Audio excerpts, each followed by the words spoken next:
Hello friends, good evening. Welcome to my channel Ankush Agarwal share market. बात करते हैं market की एज यूजुअल, लेकिन बात करने के लिए कुछ खास है नहीं। मार्केट ऊपर से धीरे धीरे पोजीशन ड्रिफ्ट कर रहा है, छोड़ रहा है और कोई मोमेंटम किसी भी तरफ क्लियर दिख रहा नहीं है। तो अब मार्केट का इंडिकेशन बनेगा बजट जो 1 फेब को आएगा।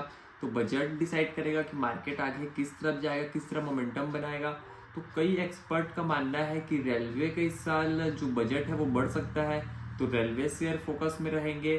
कई इन्वेस्टर का मानना है, कई इकोनॉमिस्ट का मानना है कि रियल इस्टेट को बूस्ट मिलेगा। तो देखना ही पड़ेगा कि किस सेक्टर को बूस्ट मिलता है, और किसान को तो मिलता ही है, तो फर्टिलाइजर वगैरह में देखते हैं क्या रहेगा। तो ये सब चीज़ अभी से फोकस में आ जाएंगे, क्योंकि पहले ही गेम हो जाता है कि गेम होने से पहले गेम हो जाता है। जो इनसाइडर ट्रेडिंग होता है वो पहले ही हो जाता है, तो लोगों को कहीं ना कहीं एक क्लू मिल जाता है कि ये होने वाला है, कि वो होने वाला है। तो उसके ऊपर ध्यान रखना पड़ेगा, मोमेंटम को समझना पड़ेगा कि किस तरह मार्केट जा रहा है। लेकिन फॉर द मोमेंट के मार्केट का डायरेक्शन पता चल रहा नहीं है। निफ्टी 50.46% गिर कर बंद हुआ, Sensex 0.54%, Nifty bank 1.49%, small cap 100%। ये तीनों इंडेक्स इसको आउट परफॉर्म करके पॉजिटिव में बंद हुआ 0.16%, और मिड कैप 100 इंडेक्स भी पॉजिटिव में बंद हुआ 0.22%। बात करते हैं स्टेलियन इंडिया फ्लोरोकेमिकल्स आईपीओ की।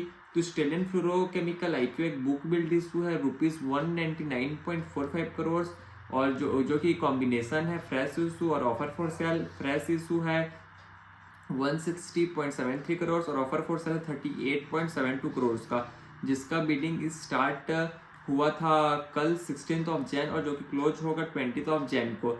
और बात करते हैं कंपनी के बारे में, तो फ्रिज, एसी और कार्स में यूज होता है स्टेलियन इंडिया फ्लोरोकेमिकल्स का प्रोडक्ट्स, और रेफ्रिजरेंट्स और इंडस्ट्रियल गैसेस का लीडिंग प्रोवाइडर है स्टेलियन इंडिया।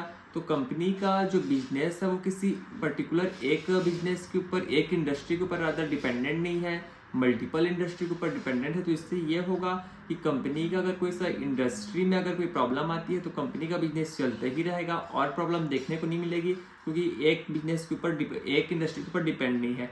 अगर अपन बात करें एज ऑफ सितंबर 2024, तो 77% रेवेन्यू जनरेट होता है कंपनी का टॉप 10 कस्टमर से, जो कि एक रेड फ्लैग है। अगर 10 जो कस्टमर है, अगर उसमें से कस्टमर अगर कम होते जाएंगे तो रेवेन्यू में डायरेक्ट इम्पैक्ट देखने को मिलेगा।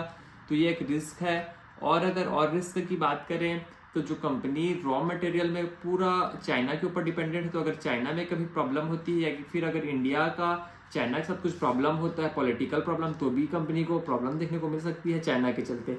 और बात करते हैं कंपनी के कुछ की डिटेल्स के ऊपर, तो स्टेलियन इंडिया का प्राइस बैंड सेट हुआ है ₹85 to ₹90 पर शेयर, जिसका मिनिमम लॉट साइज का एप्लीकेशन है 165 शेयर्स।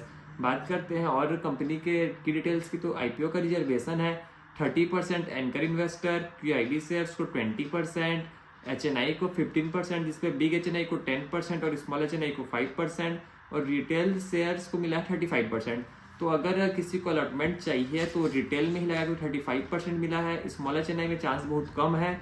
और बात करते हैं कंपनी के अलग कुछ डिटेल्स की, तो जो कंपनी के जो प्रमोटर हैं शहजाद शेरियार रुस्तम जी, और भी रुस्तम फैमिली वाले जो हैं, उनका प्री शेयर होल्डिंग इशू था, प्री इशू शेयर होल्डिंग था 94.63%, जो कि अब डाइल्यूट होकर कम हो जाएगा 67.9%।